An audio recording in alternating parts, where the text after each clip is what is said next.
Welcome to Brother Jenny Christopher's powerful spiritual messages. If you love Jesus Christ and seek to be uplifted and strengthened in your faith, you're in the right place. Prepare your heart for an edifying word. Now, let's listen to Brother Jenny. ప్రభువైన యేసుక్రీస్తు నామములో మీ అందరికీ శుభములు తెలియజేస్తున్నాను. ಕರ್ತನಾದ ಯೇಸುವಿನ ನಾಮದಲ್ಲಿ ನಿಮ್ಮೆಲ್ಲರಿಗೂ ಶುಭವನ್ನು ಹೇಳುತ್ತೇನೆ.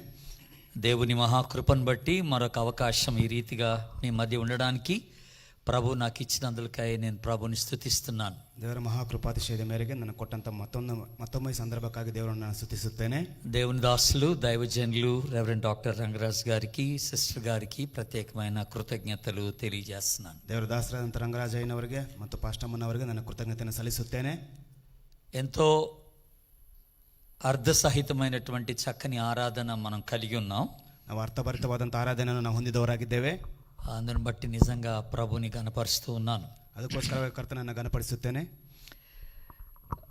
లాస్ట్ వీక్ అంటే ఇప్పుడు సాక్ష్యం చెప్పగా నేను విన్నాను. లాస్ట్ వీక్ సిస్టర్ గారు ప్రార్థన గురించి ఆరాధన గురించి మాట్లాడినట్టుగా తెలుస్తుంది. ಕಳೆದ ವಾರ ಆರಾಧನೆಯಲ್ಲಿ ದೇವರನ್ನು ಸ್ತುತಿಸೋದ್ರ ಬಗ್ಗೆ ನಾನು ಕೇಳಿದ್ದೇನೆ ಸಾಕ್ಷಿ ಹೇಳುವುದನ್ನು. అనుకోని రీతిగా ఈ ఉదయకాలం మొదటి ఆరాధనలో నేను కూడా ప్రార్థన గురించి మరొక కోణంలో మీతో మాట్లాడాలని ప్రేరేపించబడుతున్నాను. ತಿಳಿದುಕೊಳ್ಳೋದ ರೀತಿಯಲ್ಲಿ ನಾನು ಕೂಡ ಅದೇ ಥರ ಪ್ರಾರ್ಥನೆಯ ಬಗ್ಗೆ ಈ ರೀತಿಯಾಗಿ ಹೇಳಬೇಕೆಂಬುದಾಗಿ ನಾನು ಪ್ರೇರೇಪಿಸಲ್ಪಟ್ಟಿದ್ದೇನೆ. బైబిల్లో చాలా మంది ప్రార్థనా పరులు ఉన్నారు. ಸತ್ಯವೇದದಲ್ಲಿ ತುಂಬಾ ಜನರು ಪ್ರಾರ್ಥನಾ ಪರರಿದ್ದಾರೆ. అబ్రహాము ప్రార్థనా పరుడే, ಅಬ್ರಹಾಮನು ಕೂಡ ಪ್ರಾರ್ಥಿಸುವಂತವನೇ. మోషే ప్రార్థనా పరుడే, ಮೋಶೆ ಕೂಡ ಪ್ರಾರ್ಥಿಸುವವನೇ.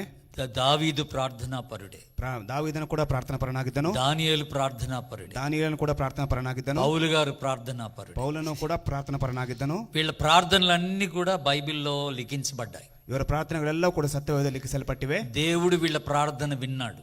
ದೇವರು ಇವರ ಪ್ರಾರ್ಥನೆಗಳನ್ನು ಕೇಳಿದನು. దేవుని బిడ్డలారా, అనేక పర్యాయములు మనం ప్రార్థన గురించి ఆలోచన చేసేటప్పుడు ఏమనుకుంటామంటే సుదీర్ఘమైనటువంటి ప్రార్థన దేవుడు వింటాడు కాబోలు అని. ನಾವು ತುಂಬಾ ಸಂದರ್ಭಗಳನ್ನ ತಿಳಿದುಕೊಳ್ಳುತ್ತೇವೆ, ಉದ್ದವಾದಂಥ ಪ್ರಾರ್ಥನೆ ಮಾಡೋದನ್ನ ದೇವರು ಕೇಳುತ್ತಾನೆಂಬುದಾಗಿ. లేకపోతే ఉపవాసం ఉండి ప్రార్థన చేస్తే దేవుడు వింటాడు కాబోలని. ಇಲ್ಲ ಅಂದ್ರೆ ಉಪವಾಸ ಮಾಡುವ ಪ್ರಾರ್ಥನೆಯನ್ನು ದೇವರು ಕೇಳುತ್ತಾನೆಂದು ತಿಳಿದುಕೊಳ್ಳುತ್ತೇವೆ. లేకపోతే సంపూర్ణ రాత్రి ప్రార్థనలో ఉంటే దేవుడు నా ప్రార్థన వింటాడు కాబోలని మనం అనుకుంటాం. ಇಲ್ಲ ಅಂದ್ರೆ ರಾತ್ರಿ ಎಲ್ಲ ಪ್ರಾರ್ಥನೆ ಸಮಯ ಕಳೆಯೋದಾದ್ರೆ ದೇವರು ನಮ್ಮ ಪ್ರಾರ್ಥನೆ. కానీ ఉదయకాలం ఒక ప్రాముఖ్యమైనటువంటి విషయాన్ని మీకు చెప్పాలని నేను ప్రేరేపించబడతాను. ಆದ್ರೆ ಈ ಬೆಳಗಿನ ಜಾವದಲ್ಲಿ ಒಂದು ಪ್ರಾರ್ಥನೆ ಬಗ್ಗೆ ಕೆಲವು ವಿಷಯ ಹೇಳಬೇಕೆಂಬುದಾಗಿ ನಾನು దేవుడు మన ప్రార్థన కన్నా మన జీవితాన్ని చూడాలని ఇష్టపడుతున్నాడు. ఆయన ದೇವರು ನಮ್ಮ ಪ್ರಾರ್ಥನೆಗಿಂತ ನಮ್ಮ ಜೀವಿತ ನೋಡಲು ಇಷ್ಟಪಡುತ್ತಾನೆ.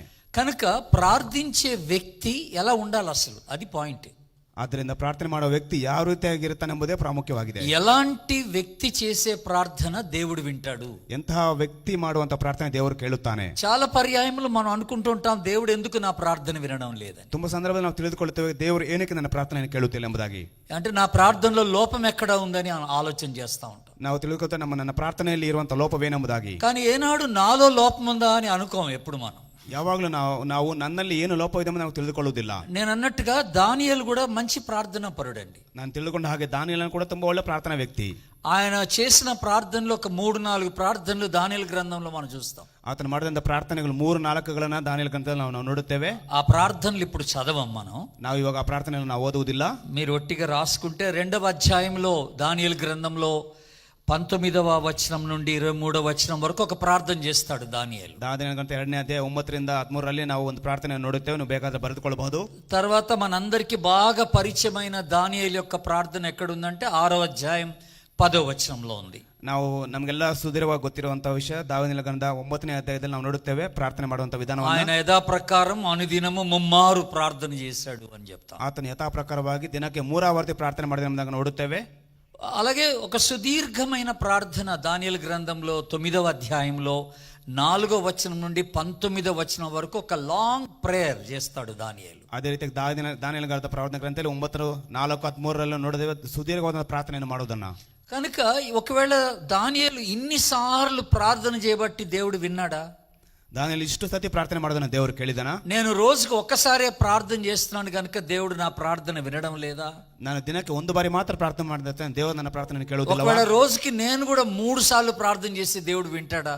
ಒಂದು ವೇಳೆ ನಾನು ದಿನಕ್ಕೆ 3 ಬಾರಿ ಪ್ರಾರ್ಥನೆ ಮಾಡಿದ್ರೆ ದೇವರು ಪ್ರಾರ್ಥನೆ ಕೇಳುತ್ತಾನಾ? కొన్నిసార్లు ఇలాంటి ప్రశ్నలు మన మనసులోకి వస్తూ ఉంటాయి. ಕೆಲವು ಸತಿ ಈ ರೀತಿಯ ಪ್ರಶ್ನೆಗಳು ನಮ್ಮ ಮನಸ್ಸಲ್ಲಿ ಹುಟ್ಟುತ್ತವೆ.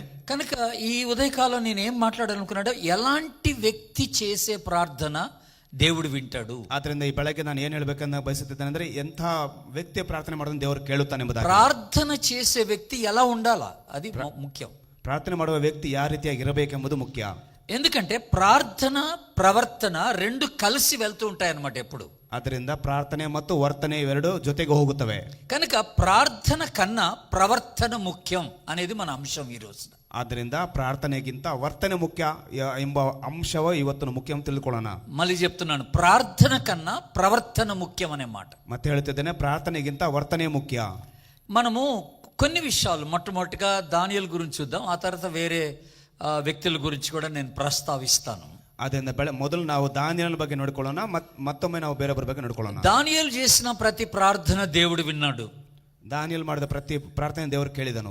దానియేలుకి దేవుడు దర్శనాలు ఇచ్చాడు. ದಾನಿಯೇಲನಿಗೆ ದೇವರು ದರ್ಶನವನ್ನು ಕೊಟ್ಟನು. దానియేలుకి దేవుడు జ్ఞానం ఇచ్చాడు. ದಾನಿಯೇಲನಿಗೆ ದೇವರು ಜ್ಞಾನವನ್ನು ಕೊಟ್ಟನು. ఇదంతా ఎలా జరిగింది అని ఒకసారి మనం ఆలోచన చేస్తే, ಇವೆಲ್ಲ ಯಾವ ರೀತಿಯಾಗಿ ನಡೀತೆ ಎಂಬುದನ್ನು ನಾವು ಯೋಚನೆ ಮಾಡಿದಾಗ, మీరు ఒకసారి చూడండి దానియేలు యొక్క లైఫ్, దానియేలు యొక్క జీవితం ఎలాంటిదో ఒకసారి మనం ఆలోచన చేద్దాం. ನಾವು ಒಂದ್ಸತಿ ನೋಡೋದಾದ್ರೆ ದಾನಿಯೇಲನ ಜೀವಿತ ಯಾವ ರೀತಿಯಾಗಿತ್ತು ಎಂಬುದಾಗಿ ನಾವು ಯೋಚನೆ ಮಾಡೋಣ. అంటే ప్రార్థన చేసే వ్యక్తి ఎలా ఉండాలనేది దేవుడు ఇక్కడ జ్ఞాపకం చేస్తున్నాడు మనకి. ಅಂದ್ರೆ ಪ್ರಾರ್ಥನೆ ಮಾಡುವಂತ ವ್ಯಕ್ತಿ ಯಾವ ರೀತಿ ಇರಬೇಕೆಂಬುದಾಗಿ ನಾವು ದೇವರು ತೋರಿಸಿದ ನಮಗಿಲ್ಲಿ. మీరు ఒకసారి 6వ అధ్యాయంకి రండి. దానియేలు గ్రంథం తీయండి ఇప్పుడు అందరూ. ದಾನಿಯೇಲ ಗ್ರಂಥವನ್ನು ಎಲ್ಲರೂ ತೆಗೆಯಿರಿ. 6ನೇ ಅಧ್ಯಾಯಕ್ಕೆ ಬನ್ನಿರಿ. 6వ అధ్యాయం 6ನೇ ಅಧ್ಯಾಯ 3వ వచనం. 3ನೇ ವಚನ. ఈ దానియేలు అతి శ్రేష్టమైన బుద్ధి గలవాడై. చాలండి, అక్కడ ఆపేయండి. నాకు కావాల్సిన మాట అదే. ఏంటంట? శ్రేష్టమైన బుద్ధి గలవాడు. అందరు చెప్పండి ఈ మాట. ಹೇಳಿರಿ ದಾನಿಯೇಲನು. సో ప్రార్థన చేసే వ్యక్తి మొట్టమొదటిగా శ్రేష్టమైన బుద్ధి గలవాడై ఉండాలి. ಅದರಿಂದ ಪ್ರಾರ್ಥನೆ ಮಾಡುವ ವ್ಯಕ್ತಿ ಮೊದಲನೇದಾಗಿ ಬುದ್ಧಿವಂತನಾಗಿರಬೇಕು. నా ప్రశ్న ఏంటంటే, ನನ್ನ ಪ್ರಶ್ನೆ ಏನಂದ್ರೆ, నీ బుద్ధి మంచిదే అని అడుగుతున్నా. ನಿನ್ನ ಬುದ್ಧಿ ಒಳ್ಳೆದಾಗಿದೆ ಎಂಬುದನ್ನು ನಾನು ಕೇಳುತ್ತೇನೆ. అంటే నువ్వు ఎలాంటి బుద్ధి కలిగి జీవిస్తున్నావు అని ప్రశ్న అడుగుతున్నాను నేను. ನೀನು ಯಾವ ರೀತಿ ಅಂತ ಬುದ್ಧಿಯನ್ನು ಹೊಂದಿದವನಾಗಿ ಜೀವಿಸುತ್ತೀಯ? కొన్నిసార్లు మనకి చాలా చెడ్డ బుద్ధి ఉంటదండి. ಕೆಲವು ಸತಿ ನಮಗೆ ಕೆಟ್ಟ ಬುದ್ಧಿ ಇರ್ತದೆ. ನಮಗೆ బయటకు కనపడటానికి బాగా కనపడతాం, ಹೊರಗಡೆ ಮಾತ್ರ ಚೆನ್ನಾಗಿ ಕಾಣಿಸುತ್ತೇವೆ. ఎప్పుడు చూసినా ప్రార్థన ప్రార్థన అంటాం. ಯಾವಾಗ ನೋಡ್ಕೊಳ್ಳೋ ಪ್ರಾರ್ಥನೆ ಪ್ರಾರ್ಥನೆ ಎಂಬುದಾಗಿ ಹೇಳುತ್ತೇವೆ. కానీ మన ఇంట్లో కానీ ఇతర విషయాల్లో కానీ మన బుద్ధి బాగుండదు అసలు. ಆದ್ರೆ ನಮ್ಮ ಮನೆಯಲ್ಲಿ ನಾವು ಬೇರೆ ವಿಷಯಗಳಲ್ಲಿ ನಮ್ಮ ಬುದ್ಧಿ ಸರಿ ಇರುವುದಿಲ್ಲ. మన మనసు బాగుండదు అసలు. ನಮ್ಮ ಮನಸ್ಸು ಸರಿ ಇರುವುದಿಲ್ಲ. మన ప్రవర్తన బాగుండదు అసలు. ನಮ್ಮ ವರ್ತನೆ ಸರಿ ಇರುವುದಿಲ್ಲ. కనుక అలాంటి బుద్ధి, సరైనటువంటి బుద్ధి లేకుండా దేవుని సన్నిధిలో ప్రార్థన చేస్తే దేవుడు మన ప్రార్థన ఎలాగ వింటాడు? ಅಂತ ಒಳ್ಳೆ ಮನಸ್ಸಿಲ್ಲದೆ ನಾವು ಪ್ರಾರ್ಥನೆ ಮಾಡೋದಾದ್ರೆ ದೇವರು ನಮ್ಮ ಪ್ರಾರ್ಥನೆ ಯಾವ ರೀತಿ కనుక ಕೇಳುತ್ತಾನೆ? ప్రార్థన కన్నా ముఖ్యంగా మన బుద్ధి మార్చుకోవాలంటున్నాడు దేవుడు. ಆದ್ರಿಂದ ಪ್ರಾರ್ಥನೆಗಿಂತ ನಮ್ಮ ಮನಸ್ಸು ಬದಲಾಯಿಸಿಕೊಳ್ಳಬೇಕೆಂಬ ದೇವರು ಹೇಳುತ್ತಿದ್ದಾನೆ. దానియేలు శ్రేష్టమైన బుద్ధి కలిగిన వాడట. ದಾನಿಯೇಲನು ತುಂಬಾ ಬುದ್ಧಿಯುಳ್ಳ ಎಂಬುದಾಗಿ ವಾಕ್ಯದಲ್ಲಿದೆ. మరి ఆ బుద్ధి ఎలాంటిదో నాకు తెలియదు, కానీ బైబిల్లో శ్రేష్టమైన బుద్ధి అనే మాట ఉపయోగించబడింది. ಆ ಬುದ್ಧಿ ಏನೆಂಬುದು ನನಗೆ ಗೊತ್ತಿಲ್ಲ, ಆದ್ರೆ ಸತ್ಯವೇದದಲ್ಲಿ ಹೇಳಲ್ಪಟ್ಟಿದೆ ಶ್ರೇಷ್ಠವುಳ್ಳ ಬುದ್ಧಿಯುಳ್ಳ ಎಂಬುದಾಗಿ. మరికొన్ని లక్షణాలు, ప్రార్థించేటువంటి దానియేలుకున్న లక్షణాలు చూద్దాం మనం. ಪ್ರಾರ್ಥನೆ ಮಾಡುವಂತ ದಾನಿಯೇಲಿಗೆ ಇನ್ನು ಕೆಲವು ಲಕ್ಷಣಗಳನ್ನು ನಾವು ನೋಡಿಕೊಳ್ಳೋಣ. ఇదే అధ్యాయము 6వ అధ్యాయం 4వ వచనం చూడండి ఒకసారి. ಇದೇ 6ನೇ ಅಧ್ಯಾಯ 4ನೇ ವಚನವನ್ನು ನೋಡಿಕೊಳ್ಳೋಣ. 4వ వచనం. అందుక ప్రధానులను అధిపతులను రాజ్యపాలన విషయంలో దానియేలు మీద ఏదైనా ఒక నింద మోపవలెనని ఉండి తగిన హేతువు కనిపెట్టుచుండిరి. కానీ దానియేలు నమ్మకస్తుడై ఏ నేరమైనను ఏ తప్పైనను చేయువాడు కాడు గనుక దానియేలులో తప్పైనను లోపమైనను కనుగొనలేకపోయి. దేవుని స్తోత్రం చెప్పండి. హల్లెలూయా. ದೇವರಿಗೆ ಸ್ತೋತ್ರ అసలు ಹೇಳಿರಿ. ಹಲ್ಲೆಲೂಯಾ. ఏంటండి సాక్ష్యం? అసలు అద్భుతమైన సాక్ష్యం దానియేలు గురించి. ದಾನಿಯೇಲನ ಬಗ್ಗೆ ಇಲ್ಲಿ ಅದ್ಭುತವಾದ ಸಾಕ್ಷಿಯನ್ನು ಹೇಳಲ್ಪಟ್ಟಿದೆ. దానియేలట ఉన్నటువంటి ఆ 3-4 ఇతడు నమ్మకస్తుడైనటువంటి వాడుగా కనపడుతున్నాడు. ಅಲ್ಲಿರುವಂತ 3-4 ವ್ಯಕ್ತಿಗಳು ಈತ ನಂಬಿಗಸ್ತಿಯುಳ್ಳ ವ್ಯಕ್ತಿ ಎಂಬುದಾಗಿ ಕಾಣಿಸುತ್ತಿದ್ದಾರೆ. దేవుడు తన నమ్మకత్వాన్ని చూశాడు. ದೇವರು ಆತನ ನಂಬಿಗಸ್ತಿಕೆಯನ್ನು ನೋಡಿದ್ದಾನೆ. ఆ నమ్మకత్వాన్ని బట్టి దేవుడు తన ప్రార్థన ఆలకించాడు. ಆ ನಂಬಿಗಸ್ತಿಕೆ ತನದಿಂದ ದೇವರು ತನ್ನ ಪ್ರಾರ್ಥನೆಯನ್ನು ಕೇಳಿದನು. అతనిలో ఏ లోపం లేదట. దేవుని బిడ్డలారా, ಆತನಲ್ಲಿ ಯಾವುದೇ ಅಂತ ತಪ್ಪು ಇರಲಿಲ್ಲ ಎಂಬುದಾಗಿ నేరము లేనటువంటి వాడని బైబిల్ చెప్తా ఉంది ఇక్కడ. ನೇರವಿಲ್ಲದ ಎಂಬುದಾಗಿ ಸತ್ಯವೇದ ಹೇಳುತ್ತದೆ. తప్పేమీ చేయనటువంటి వాడని బైబిల్ చెప్తా ఉంది ఇక్కడ. ತಪ್ಪೇನು ಮಾಡದ ಎಂಬುದಾಗಿ ಸತ್ಯವೇದ ಹೇಳುತ್ತದೆ. అసలు ఇలాంటి ఒక క్యారెక్టర్ మనం ప్రార్థన చేసే వ్యక్తిలో ఈ రోజున మనకు కనపడుతుందా అనేది ఒక ఆలోచన. ಇಂತಹ ಒಂದು ಗುಣಲಕ್ಷಣಗಳನ್ನು ಪ್ರಾರ್ಥಿಸುವ ವ್ಯಕ್ತಿಯಲ್ಲಿ ನಾವು ನೋಡಬೇಕು. దేవుడు మనల్ని ఎక్కడ పెడితే అక్కడ దేవుని కొరకు నమ్మకమైన బిడ్డలుగా మనం ఉండగలుగుతున్నామా? ದೇವರು ಇಟ್ಟಂತ ಸ್ಥಳಗಳಲ್ಲಿ ನಾವು ನಂಬಿಗಸ್ತನ ಮಕ್ಕಳವರು ನಾವು ಇರಬೇಕು. దేవుడు మనల్ని చూసినప్పుడు నువ్వు నమ్మకమైన వ్యక్తివని దేవుడు మన గురించి ఒక సాక్ష్యం ఇవ్వగలడా? ದೇವರು ನಮ್ಮ ನೋಡಿದಾಗ ನಂಬಿಗಸ್ತನ ಮನುಷ್ಯನ ಬಂದಾಗ ದೇವರು ನಮ್ಮ ಬಗ್ಗೆ ಸಾಕ್ಷಿ ಹೇಳಬೇಕಾಗಿದೆ. నీలో నాకేం తప్పు కనపట్లేదు, నీలో నాకేం నేరం కనపట్లేదని దేవుడు మన గురించి ఒక సాక్ష్యాన్ని ఇవ్వగలడా? ದೇವರು ನಮ್ಮ ಬಗ್ಗೆ ನಿನ್ನಲ್ಲಿ ತಪ್ಪು ಕಾಣಿಸ್ತಿಲ್ಲ ಎಂಬುದಕ್ಕೆ ಸಾಕ್ಷಿಗಳನ್ನಾಗಿರಬೇಕು. ఇక్కడ రాయబడిన మాట ఏంటంటే అక్కడ ఉన్నటువంటి ప్రధానులు అధికారులట దానియేలులో తప్పు కనుక్కోవాలని ప్రయత్నం చేశారట. ಇಲ್ಲಿ ನಾವು ನೋಡೋದಾದ್ರೆ ದಾನಿಯಲ್ಲಿ ಅಲ್ಲಿರುವಂತಹ ಮುಖ್ಯಸ್ಥರು ಅಧಿಕಾರಿಗಳು ದಾನಿಯಲ್ಲಿ ತಪ್ಪು ಹುಡುಕುತ್ತಿದ್ದಾರೆ. తప్పు చూడాలనుకున్నాడు ఎప్పుడు ఒక కన్నేసి పెడతాడు ఆ మనిషి మీద కదా. ತಪ್ಪನ್ನು ನೋಡ್ಬೇಕಂಬುದಾಗಿರುವಂತಹ ವ್ಯಕ್ತಿ ಮೇಲೆ ಯಾವಾಗ ಒಂದು ಕಣ್ಣಾಕಿಟ್ಟಿರ್ತಾರೆ. ఏదో నెలకోసారో లేకపోతే 2 నెలలకోసారో ఆ వ్యక్తిని చూడటం కాదు. ಆ ತಿಂಗಳಿಗೊಂದ್ಸತಿ 2 ತಿಂಗಳಿಗೊಂದ್ಸತಿ ನೋಡುವಂತದ್ದಲ್ಲ. ఒక వ్యక్తిలో తప్పు కనుక్కోవాలనుకున్నప్పుడు ఆ వ్యక్తి ఏ పని చేసినా ఆ వ్యక్తిని గమనిస్తూ ఉంటారు అన్నమాట. ಒಬ್ಬ ವ್ಯಕ್ತಿಯಲ್ಲಿ ತಪ್ಪು ನೋಡೋದಾದ್ರೆ ಯಾವ ಕೆಲಸ ಮಾಡಬೇಕಾದ್ರೂ ಕೂಡ ಆತನನ್ನು ಪರೀಕ್ಷಿಸುತ್ತಾರೆ. అతడు ఎవరితో మాట్లాడినా గమనిస్తూ ఉంటాం. ಆತನ ಯಾರ ಜೊತೆ ಮಾತನಾಡೋದ ಕೂಡ ನೋಡುತ್ತಾರೆ. ఆయన ఎక్కడికి వెళ్తున్నాడు, ఏం చేస్తున్నాడు అన్ని గమనిస్తూ ఉంటాం. ಆತನ ಎಲ್ಲಿಗೆ ಹೋಗುತ್ತಾನೆ, ಏನು ಮಾಡ್ತಾನೆ ಎಲ್ಲವನ್ನೂ ಗಮನಿಸಬೇಕಾಗುತ್ತದೆ. అలాగా ప్రధానులు దానియేలుని అబ్జర్వ్ చేస్తున్నారంటే ఎక్కడికి వెళ్తే అక్కడ. ಆದ್ರಿಂದ ಅಲ್ಲಿರುವ ಪ್ರಧಾನಿಗಳು ದಾನಿಯೇಲನ್ನ ತುಂಬಾ ಸೂಕ್ಷ್ಮವಾಗಿ ನೋಡಿದಾರಂತೆ. ఆయనకి ఇవ్వబడిన బాధ్యత విషయంలో, తన వ్యక్తిగత జీవిత విషయంలో ఎక్కడ కూడా అతనికి లోపం గాని, తప్పు గాని, నేరం గాని కనపడకుండా జీవించినాడంట. ಆತನಿಗೆ ಕೊಟ್ಟಂತ ಬಾಧ್ಯತೆ ವಿಷಯದಲ್ಲಿ ಆತನ ಸ್ವಂತ ಜೀವಿತದಲ್ಲಿ ಕೂಡ ಎಲ್ಲೇ ರೀತಿಯಾಗಿ ಆತನ ತಪ್ಪು ಮಾಡದೇ ಇದ್ದವನಾಗಲಿ ಕಾಣಿಸಲ್ಪಟ್ಟನಂತೆ. మరి మన జీవితం ఎలాగుంది ఈ రోజు? ಆದ್ರೆ ನಮ್ಮ ಜೀವಿತ ಇವತ್ತು ಯಾವ ರೀತಿ నేను ಆಗಿದೆ? చాలా ప్రార్థన చేస్తున్నాను, దేవుడు నా ప్రార్థన వింటలేదు అంటాం మనం. ನಾವು ತುಂಬಾ ಪ್ರಾರ್ಥನೆ ಮಾಡ್ತೇವೆ, ಆದ್ರೆ ನನ್ನ ಪ್ರಾರ್ಥನೆಗೆ ಏನು ಉತ್ತರ ಬರ್ತಾರೆ ಅಂತ ನಾವು ನೋಡ್ತೇವೆ. నేను వారానికి 2 సార్లు ఉపవాసం ఉంటున్నాను, దేవుడు నా ప్రార్థన వింటలేదు అంట. ವಾರಕ್ಕೆ 2 ಸತಿ ಉಪವಾಸ ಇರ್ತೇನೆ, ನಾನು ದೇವರು ನನ್ನ ಪ್ರಾರ್ಥನೆ ಕೇಳುತ್ತಿಲ್ಲ ಅಂತ మరి ಹೇಳ್ತೇವೆ. ఎప్పుడన్నా నీ ప్రవర్తన గురించి ఆలోచన చేసావా? ಯಾವಾಗಾದ್ರೂ ನಿನ್ನ ವರ್ತನೆ ಬಗ್ಗೆ ನೀನು ಯೋಚನೆ నా ಮಾಡಿದ್ಯಾ? జీవితం దేవుని ఎదుట సరిగుందా లేదా అసలు? ನನ್ನ ಜೀವಿತ ದೇವರ ಮುಂದೆ ಸರಿ ಇದೆಯಾ ಇಲ್ವಾ ಎಂಬುದಾಗಿ. నా ప్రార్థన బాగానే ఉండొచ్చేమో, ನನ್ನ ಪ್ರಾರ್ಥನೆ ಸರಿ ಇರಬಹುದು. కొంతమంది ప్రార్థన చేస్తే నేను చాలా ఆశ్చర్యపోతాను దేవుని బిడ్డలారా. ಕೆಲವರು ಪ್ರಾರ್ಥನೆ ಮಾಡಿದಾಗ ನಾನು ತುಂಬಾ ಆಶ್ಚರ್ಯ ಪಡ್ತೇನೆ. ದೇವರ వాళ్ళ ప్రార్థనలు ఉపయోగించే మాటలు అద్భుతంగా ఉంటాయి. ಅವರ ಪ್ರಾರ್ಥನೆ ಉಪಯೋಗಿಸುವಂತ ಮಾತುಗಳು ತುಂಬಾ చాలా ఆధ్యాత్మికంగా అనిపిస్తుంది ఆ ప్రార్థన. ತುಂಬಾ ಆಧ್ಯಾತ್ಮಿಕ ಅಂತ ಮಾತುಗಳು ಇರುತ್ತವೆ ಅದರಲ್ಲಿ. బట్ వాళ్ళ లైఫ్ ఎలా ఉంటుందో ఆ తర్వాత అది చాలా ముఖ్యం అన్నమాట. ಅದಾದ ಮೇಲೆ ಅವರ ಜೀವಿತ ಯಾವ ರೀತಿ ಇರುತ್ತದೆ ಅದು ಮುಖ್ಯ. నువ్వు ఏ భాషలో ప్రార్థన చేస్తున్నావు అనేది ముఖ్యం కాదు. ನೀನು ಯಾವ ಭಾಷೆಯಲ್ಲಿ ಪ್ರಾರ್ಥನೆ ಮಾಡುವಂತಿರುವುದು ಮುಖ್ಯವಲ್ಲ. ప్రార్థనలో ఎలాంటి జ్ఞానాన్ని నువ్వు వెలబలుస్తున్నావు అనేది ముఖ్యం కాదు. అక్కడ ಪ್ರಾರ್ಥನೆಯಲ್ಲಿ ಎಂತಹ ಜ್ಞಾನವನ್ನು ನೀನು ತೋರಿಸುವುದು ಮುಖ್ಯವಲ್ಲ. నువ్వు ఎంతసేపు ఎన్ని గంటలు నువ్వు ప్రార్థనలో దేవుని సన్నిధిలో గడుపుతున్నావు అన్నది ప్రాముఖ్యం కాదు. దేవుని ಎಷ್ಟು ಗಂಟೆ ಹೊತ್ತಲ್ಲಿ ನಿನ್ನ ದೇವರ ಸನ್ನಿಧಿಯಲ್ಲಿ ಪ್ರಾರ್ಥನೆ ಮಾಡೋದು ಮುಖ್ಯವಲ್ಲ. దేవునికి నీ ప్రార్థన కన్నా నీ ప్రవర్తన ముఖ్యమని జ్ఞాపకం చేసుకో. ದೇವರಿಗೆ ನಿನ್ನ ಪ್ರಾರ್ಥನೆಗಿಂತ ನಿನ್ನ ವರ್ತನೆ ಮುಖ್ಯ ಎಂಬುದನ್ನು ಜ್ಞಾಪಕ ಮಾಡಿಕೊಳ್ಳಬೇಕು. అందరూ ఒకసారి ఆమేనండి. ಎಲ್ಲರೂ ಒಂದ್ಸತಿ ಆಮೇಲೆ. దేవుడు మన ప్రవర్తన చూడటానికి ఇష్టపడుతున్నాడు. ದೇವರು ನಮ್ಮ ವರ್ತನೆಯನ್ನು ನೋಡಲು ಇಷ್ಟಪಡುತ್ತಾನೆ. ఈ వ్యక్తులు తుదకు దానియేలు గురించి ఏమని ఒక సాక్ష్యం చెప్పారో తెలుసండి? ಇವಾಗ ಈ ವ್ಯಕ್ತಿಯಲ್ಲಿ ನಾವು ದಾನಿಯೇಲ ಬಗ್ಗೆ ಏನು ಸಾಕ್ಷಿ ಹೇಳ್ತಾರೋ ನೋಡೋಣ. ನಾವು 5వ వచనం చూడండి, అక్కడ 5వ వచనం, 6వ అధ్యాయం 5వ వచనం. 6ನೇ ಅಧ್ಯಾಯ 5ನೇ ವಚನವನ್ನು ನೋಡಿ. అందుక మనుషులు అతని దేవుని పద్ధతి విషయమందే గాని మరి ఏ విషయమందును అతనిలో లోపము కనుగొనలేమనుకుని. హలో, ఈ మాట విన్నారా మీరు? లోపము కనుగొనలేము అనుకున్నారంట. They have decided that they cannot even find any fault with Daniel. ಅಲ್ಲಿ ನೋಡ್ತೇವಲ್ಲ ನಾವು, అసలు ఏంటంటే ఫైనల్ గా ఒక కంక్లూషన్ కి వచ్చారు ఏంటంటే, ఇక వీళ్ళు మన తప్పు దొరకదురా బాబు అనుకో. ಅವ್ರು ಕೊನೆದಾಗ ಒಂದು ಮಾತು ಹೇಳೇ ಬಿಟ್ರು, ಇವನಲ್ಲಿ ನಾವು ಏನು ತಪ್ಪು ಹೇಳಲು ಸಾಧ್ಯವಿಲ್ಲ ಎಂಬುದಾಗಿ. మరి మన జీవితాలు అలాగున్నాయా? ಆದ್ರೆ ನಮ್ಮ ಜೀವಿತ ಇವತ್ತು ಯಾವ ರೀತಿಯಾಗಿದೆ? మనలో మంచి ఎక్కడుందో చూడాలి, తప్పు ఈజీ కనపడుతుంది. కానీ ನಮ್ಮಲ್ಲಿ ಒಳ್ಳೆತನ ಎಲ್ಲಿದೆ ನೋಡ್ಕೊಳ್ಬೇಕು, ತಪ್ಪು ಸುಲಭವಾಗಿ ಕಂಡುಹಿಡಿಯಬಹುದು. మనలో తప్పు ఈజీ కనపడుతుంది, మంచి కనపడటమే కష్టం మనకి. ನಮ್ಮಲ್ಲಿ ತಪ್ಪು ಸುಲಭವಾಗಿ ಕಾಣಿಸ್ತದೆ, ಒಳ್ಳೇದು ಕಾಣಿಸೋದು ತುಂಬಾ ಕಷ್ಟ. కనుక ప్రార్థన చేసే వ్యక్తి యొక్క ప్రవర్తన చాలా ముఖ్యం దేవుని ఎదుట. ಆದ್ರಿಂದ ಪ್ರಾರ್ಥನೆ ಮಾಡುವಂತ ವ್ಯಕ್ತಿಯ ಜೀವಿತ ತುಂಬಾ ಮುಖ್ಯವಾಗಿದೆ. ఇది మొదలుకొని నీ ప్రార్థన గురించి నువ్వు అతిశయించబాక. ಇದು ಇನ್ಮೇಲೆ ನಿನ್ನ ಪ್ರಾರ್ಥನೆ ಬಗ್ಗೆ ಅತಿಶಯ ಪಡಬೇಡ. నీ గంటల తరబడి ప్రార్థన గురించి గొప్పగా చెప్పుకోబాక. ನೀನು ಗಂಟೆಗಟ್ಟಲೆ ಮಾಡುವಂತ ಪ್ರಾರ್ಥನೆ ಬಗ್ಗೆ ನೀನು ದೊಡ್ಡದಾಗಿ ಹೇಳ್ಬೇಡ. నీ ప్రవర్తన దేవుని ఎదుట ఎలాగున్నదో ఒకసారి పరీక్ష చేసుకోవడం బెటర్. ನಿನ್ನ ವರ್ತನೆ ದೇವರ ಮುಂದೆ ಯಾವ ರೀತಿಯಾಗಿದೆ ಎಂಬುದನ್ನು ಪರೀಕ್ಷೆ ಮಾಡಿಕೊಳ್ಳೋದು ತುಂಬಾ ಒಳ್ಳೆಯದು. 9వ అధ్యాయంకి రండి, దానియేలు గ్రంథం. ಬರೆದ ಪ್ರವಚನ ಗ್ರಂಥ 9ನೇ ಅಧ್ಯಾಯಕ್ಕೆ ಬನ್ನಿ. 9th chapter 23rd verse, 23వ వచనం. 9:23ನೇ ವಚನ. నీవు బహుప్రియుడవు గనుక నీవు విజ్ఞాపనము చెయ్యనారంభించినప్పుడు ఈ సంగతిని నీకు చెప్పుటకు వెళ్ళవలెనని. చాలా, అక్కడ ఒక మాట, అక్కడ నేను చెప్పాలనుకున్న మాట ఏంటంటే బహు ప్రియుడవు. అసలు దానియేలుని 3 సార్లు దేవుడు ఈ మాట అన్నాడు. మీరు 10వ అధ్యాయం చూడండి ఒకసారి, 10వ అధ్యాయం 11వ వచనం. 10వ అధ్యాయం 11వ వచనం. దానియేలు నీవు బహుప్రియుడవు. తర్వాత 10వ అధ్యాయం 18వ వచనం. అతడు మరలా నన్ను ముట్టి నన్ను బలపరిచి నీవు బహుప్రియుడవు. అది అంటే అర్థం ఏంటండి, దానియేలు దేవునికి ప్రియమైన వ్యక్తిగా ఉన్నాడనమాట. ಅಂದ್ರೆ ಅರ್ಥವೇನೆಂದರೆ ದಾನಿಯೇಲನು ದೇವರಿಗೆ ಅತಿ ಪ್ರಿಯನೆಂಬುದಾಗಿ ಅರ್ಥವಾಗಿದೆ. అంటే దేవునికి ఇష్టడైన వ్యక్తిగా ఉన్నాడని అర్థం అన్నమాట. ಅಂದ್ರೆ ದೇವರಿಗೆ ಇಷ್ಟವಾದ ವ್ಯಕ್ತಿ ಆಗಿದ್ದಾನೆ. అంటే ఆయన చేసిన ప్రతి పని దేవునికి ఇష్టమైంది అనమాట. ಅಂದ್ರೆ ಆತನ ಮಾಡಿದಂತ ಪ್ರತಿ ಕೆಲಸ ಕೂಡ ದೇವರಿಗೆ ఆయన ಇಷ್ಟವಾಗಿದೆ. జీవితం దేవునికి ఇష్టమైంది. దేవునికి స్తోత్రం చెప్పండి. ಆತನ ಜೀವಿತ ದೇವರಿಗೆ ಇಷ್ಟವಾಗಿದೆ. ఆయన ప్రవర్తన దేవునికి ఇష్టమైంది. ಆತನ ವರ್ತನೆ ದೇವರಿಗೆ ಇಷ್ಟವಾಗಿದೆ. ఆయన పని చేసే విధానం దేవునికి ఇష్టమైంది. ಆತನ ಕೆಲಸ ಮಾಡುವಂತ ವಿಧಾನ ದೇವರಿಗೆ ಇಷ್ಟವಾಗಿದೆ. అందుకనే దానియేలు యొక్క ప్రార్థన దేవుడు విన్నాడు. ಆದ್ದರಿಂದಲೇ ದೇವರು ದಾನಿಯೇಲನ ಪ್ರಾರ್ಥನೆಯನ್ನು ಕೇಳಿದನು. దేవునికి ఇష్టమైన వ్యక్తిగా దానియేలు జీవించాడంట. దేవుని బిడ్డలారా, ದೇವರಿಗೆ ನಾವು ಇಷ್ಟವುಳ್ಳವರಾಗಿ ಜೀವಿಸಬೇಕೆಂಬುದಾಗಿ ನಾವು మరి మన జీవితం దేవునికి ఇష్టమైనదిగా ఉంటుందా? ఈ రోజు ನಮ್ಮ ಜೀವಿತ ಕೂಡ ದೇವರಿಗೆ ಇಷ್ಟಕರವಾಗಿದೆ. ಇವತ್ತು నన్ను చూసినప్పుడు దేవుడు అసహించుకుంటున్నాడా, ఇష్టపడుతున్నాడా? ನನ್ನ ನೋಡಿದ್ರೆ ದೇವರು ಅಸಹ್ಯ ಪಡ್ಕೊಳ್ತಾನೆ, ಇಷ್ಟಪಡ್ತಾನೆ. నీ ప్రవర్తన ఇలాగుంది ఏంటని అంటున్నాడా? ಏನು ఈ వ్యక్ತಿ ప్రవర్తನೆ ಈ ರೀತಿಯಾಗಿ ಮಾತನಾಡ್ತಾನೆ, నీ మాటలు ఇలా ఉన్నాయంట అంటున్నాడా? ದೇವರು ಏನು ನಿನ್ನ ಮಾತು ಈ ರೀತಿಯಾಗಿ మనం ఉపవాಸ ప్రార్థనకని మందిరానికి వెళ్తాం. ಉಪವಾಸ ಪ್ರಾರ್ಥನೆಗಾಗಿ ನಾವು ದೇವರ ಸನ್ನಿಧಾನಕ್ಕೆ ಹೋಗುತ್ತೇವೆ. గంటల తరబడి ఉపవాస ప్రార్థనలో ఉంటాం.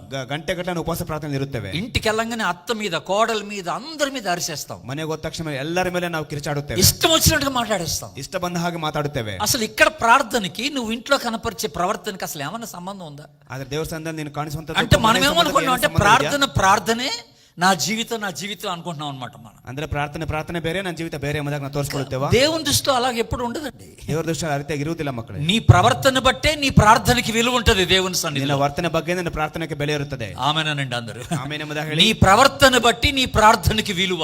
ನಿನ್ನ ವರ್ತನೆಯಿಂದಲೇ ನಿನ್ನ ಪ್ರಾರ್ಥನೆಗೆ ಬೆಲೆ ಸಿಗುತ್ತದೆ. ఇంకో చక్కని మాట 6వ అధ్యాయం చూడండి. 6వ అధ్యాయం దానియేలు గ్రంథంలో ಇನ್ನೊಂದು ಒಳ್ಳೆ ಮಾತು 6వ అధ్యాయం 21వ వచనం, 6:21ನೇ ವಚನ, 22వ వచనం చూడండి. నేను నా దేవుని దృష్టికి నిర్దోషినిగా కనబడి. ఆగండి, ఎవరి దృష్టికట? ಯಾರ ದೃಷ್ಟಿಗಂತೆ? ఇది ఎవరు మాట్లాడుతున్నారు? ಇಲ್ಲಿ ಯಾರು ಮಾತನಾಡುತ್ತಿದ್ದಾರೆ? దానియేలు మాట్లాడుతున్నాడు. ದಾನಿಯೇಲನು ಮಾತನಾಡುತ್ತಿದ್ದಾನೆ. ఏమన్నాడు? నేను నా దేవుని దృష్టికి నిర్దోషిగా ఉన్నాను అన్నాడు. ನಾನು ನನ್ನ ದೇವರ ದೃಷ್ಟಿಯಲ್ಲಿ ನಿರ್ದೋಷವಾಗಿದ್ದೇನೆ ಎಂಬುದಾಗಿ ಹೇಳುತ್ತಾನೆ. చాలా సార్లు మనుషులు ఎదుట చాలా బాగుంటాం మనం. ತುಂಬಾ ಸತಿ ನಾವು ಮನುಷ್ಯರ ಮುಂದೆ ತುಂಬಾ ಒಳ್ಳೆಯದಾಗಿ ఎందుకంటే వాళ్ళకి మన రహస్య జీవితం తెలియదు. ಏನಕ್ಕಂದ್ರೆ ಮನುಷ್ಯರಿಗೆ ನಮ್ಮ ರಹಸ್ಯ ಜೀವಿತ మన అంతరంగిక జీవితం మనుషులకు తెలియదు. ನಮ್ಮ ಅಂತರ್ಯದ ಜೀವಿತ ಮನುಷ್ಯರಿಗೆ ಗೊತ್ತಾಗೋದಿಲ್ಲ. మనం ఇంట్లో ఎలాగుంటామో ఎవరికి తెలియదు. ನಮ್ಮ ಮನೇಲಿ ಯಾವತ್ತಿಗಿರ್ತಾ ಯಾರಿಗೂ ಗೊತ್ತಾಗೋದಿಲ್ಲ. ఆరాధనకు వచ్చినప్పుడే మన సంగతి అందరికి తెలుస్తుంది. ಆರಾಧನೆಗೆ ಬಂದಾಗ ಮಾತ್ರ ನಮ್ಮ ಬಗ್ಗೆ ಎಲ್ಲರಿಗೂ ప్రతి ఆదివారం ఇక్కడికి వస్తాం కనుక ఆదివారాలు నిన్ను చూసిన వాడు నేను ఎలా చూస్తున్నాడో అలాగే అనుకుంటాడు నీ గురించి. ಪ್ರತಿ ಭಾನುವಾರ ದೇವಸ್ಥಾನಕ್ಕೆ ಬಂದಾಗ ನೀನು ಯಾರತ್ತೆ ಕಾಣಿಸ್ತೆ ಅದೇ ಎಂಬುದಾಗಿ ತಿಳ್ಕೊಳ್ಳುತ್ತಾರೆ ಎಲ್ಲರೂ. సోమవారం నుండి శనివారం వరకు నువ్వు ఇంట్లో ఎలాగున్నావు ఎవరికి తెలియదు కదా. ಆದ್ರೆ ಸೋಮವಾರನ ಶನಿವಾರ ತನಕ ಮನೇಲಿ ಯಾರು ತೆಗಿರ್ತಾರೆ కనుక మామూలుగా నిన్ను చూసిన వాడు నువ్వు చాలా మంచిదాను అనో మంచివాడు అనో ఒక సాక్ష్యం చెప్తారు. ಆದ್ರಿಂದ ಸಾಮಾನ್ಯವಾಗಿ ನೋಡಿದಾಗ ನಿನ್ನ ಒಳ್ಳೆಯವನೆಂಬುದಾಗಿ ಸಾಕ್ಷಿ ಹೇಳುತ್ತಾರೆ. ఆ సాక్ష్యం సరైనది కాదని దేవుడు అంటాడు. ಆ ಸಾಕ್ಷ್ಯ ಸರಿಯಲ್ಲ ಎಂಬುದಾಗಿ ದೇವರು ಹೇಳುತ್ತಾನೆ. ఎందుకంటే మన లోపట భాగాన్ని,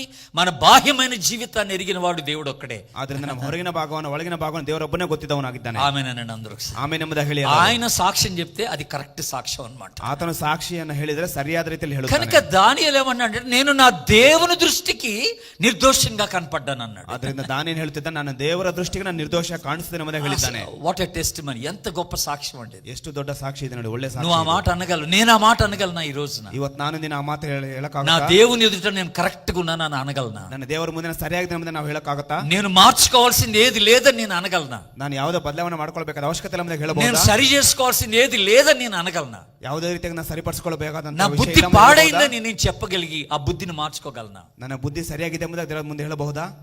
ఇది దేవుడు ఆలోచన చేస్తున్నాడు మన గురించి. ಇದೇ ದೇವರು ನಮ್ಮ ಬಗ್ಗೆ ಆಲೋಚನೆ మనము ಮಾಡುತ್ತಾನೆ. ప్రార్థనకి ఇచ్చేటువంటి విలువ ప్రవర్తనకి ఇవ్వట్లేదండి. ನಾವು ಪ್ರಾರ್ಥನೆಗೆ ಕೊಡುವಂತ ಬೆಲೆಯನ್ನು ನಾವು ವರ್ತನೆ ಕೊಡುತ್ತಿಲ್ಲ. మనకి ప్రార్థన మీద ఉన్నటువంటి శ్రద్ధ మన ప్రవర్తన మీద లేదని జ్ఞాపకం చేస్తున్నాడు దేవుడు. ನಮಗೆ ಇಲ್ಲಿ ನಮ್ಮ ಪ್ರಾರ್ಥನೆ ಬಗ್ಗೆ ನಾವು ಆಸಕ್ತಿಯನ್ನು ತೋರಿಸ್ತೇವೆ, ಆದ್ರೆ ನಮ್ಮ ಜೀವಿತ ప్రార్థించే వ్యక్తి ఎలాగుండాలనేది ఇప్పుడు ఆలోచన చేస్తున్నాం. ಅದರಿಂದ ಪ್ರಾರ್ಥನೆ ಮಾಡುವ ವ್ಯಕ್ತಿಯ ಜೀವಿತ ಯಾವ ರೀತಿ ಎಂಬುದಾಗಿ ನಾವು ಯೋಚನೆ ಮಾಡಬೇಕಾಗಿದೆ. కోవిడ్ సందర్భంలో మనము ఒక విషయాన్ని బాగా ప్రార్థన చేసాం అందరం. ಕೋವಿಡ್ ಸಂದರ್ಭದಲ್ಲಿ ಒಂದು ವಿಷಯನ ತುಂಬಾ ಚೆನ್ನಾಗಿ ಪ್ರಾರ್ಥನೆ ಮಾಡಿದ್ದೇವೆ.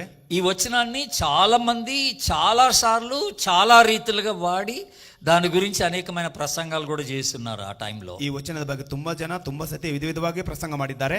దినవృత్తాంతములు 2వ గ్రంథం, సెకండ్ క్రానికల్స్, 2ನೇ ಪೂರ್ವಕಾಲ ವೃತ್ತಾಂತ 365 పేజీ నెంబర్. దినవృత్తాంతములు 2వ గ్రంథం 7వ అధ్యాయం 14వ వచనం చూడండి ఒకసారి.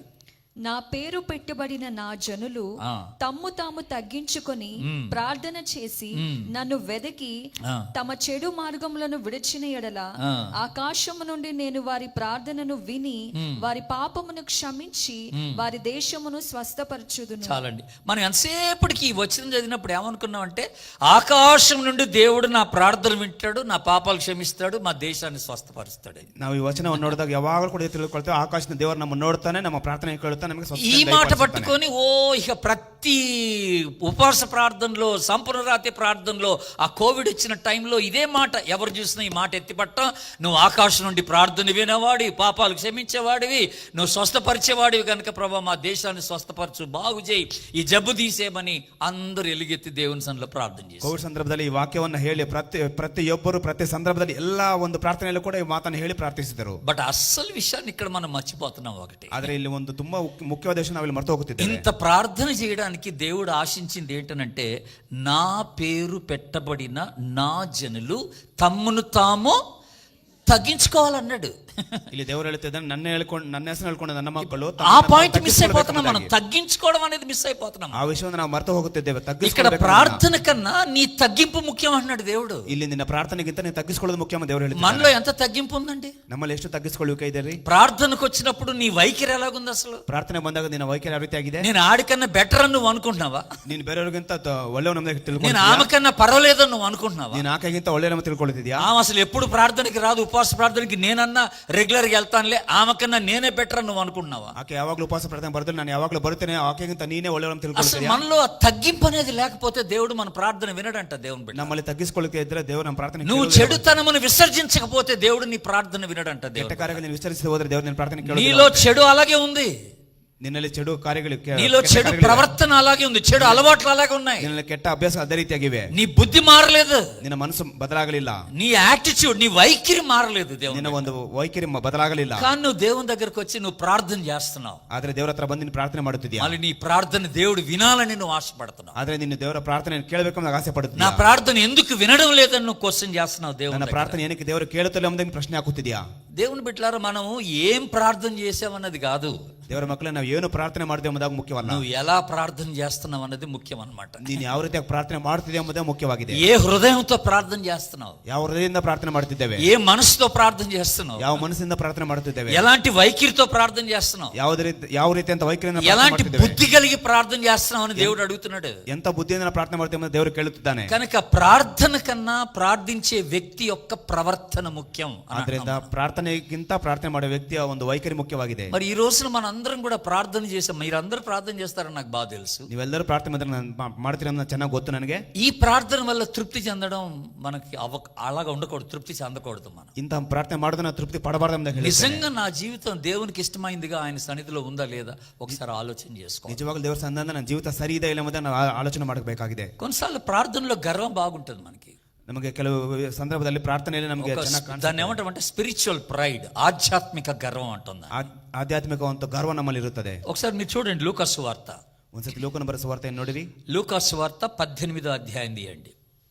ಲೂಕನ ಬರೆದ ಸುವಾರ್ತೆ 18ನೇ ಅಧ್ಯಾಯ 7ನೇ ವಚನ. లూకాసు సువార్త 18వ అధ్యాయం 11, 12 వచనాలు.